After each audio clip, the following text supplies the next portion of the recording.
সোমবার গোমতী জেলার পঞ্চায়েত রাজ ট্রেনিং সেন্টারে পঞ্চায়েত মন্ত্রী কিশোর বর্মনের উপস্থিতিতে অনুষ্ঠিত হয় এক পর্যালোচনা বৈঠক। মন্ত্রী ছাড়াও উপস্থিত ছিলেন গোমতী জেলার জেলা সভাধিপতি দেবল দেব রায়, বিধায়ক জিতেন্দ্র মজুমদার, বিধায়ক রামপদ জমাতিয়া, বিধায়ক অভিষেক দেব রায়, বিধায়ক রঞ্জিত দেবনাথ, বিভিন্ন ব্লকের বিডিও, চেয়ারম্যান সহ দপ্তরের অধিকর্তা ও বিভিন্ন দপ্তরের আধিকারিকরা ছিলেন পর্যালোচনা বৈঠকে। মন্ত্রী বলেন, সরকার যে সমস্ত পরিকল্পনা নিয়ে পঞ্চায়েতে কাজকর্ম শুরু করেছে সেই সমস্ত কাজকর্মগুলো কতটুকু বাস্তবায়িত হয়েছে আর বাকি কি কাজকর্ম রয়ে গেছে এবং আগামী দিনে কি পরিকল্পনা নিয়ে অন্তিম পর্যায়ে মানুষের কাছে সরকারের জনমুখী কাজকর্ম নিয়ে যাওয়া যায়, এই পরিকল্পনা নিয়ে একদিনের পর্যালোচনা বৈঠক হচ্ছে।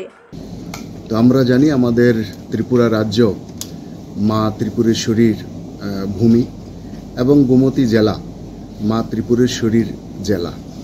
তো আমি আমার মন্ত্রী হিসেবে দায়িত্ব পাওয়ার পর মায়ের আশীর্বাদ নিয়ে আমি প্রথম যে রিভিউ মিটিং এটা এই গোমতী জেলা থেকেই শুরু করেছি। তার জন্য আমি মায়ের চরণ বন্দনা করছি এবং মায়ের কাছে আশীর্বাদ চাইছি।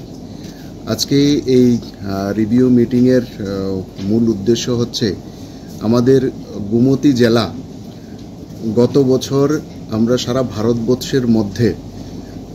ব্যুরো রিপোর্ট, খবর ত্রিপুরা।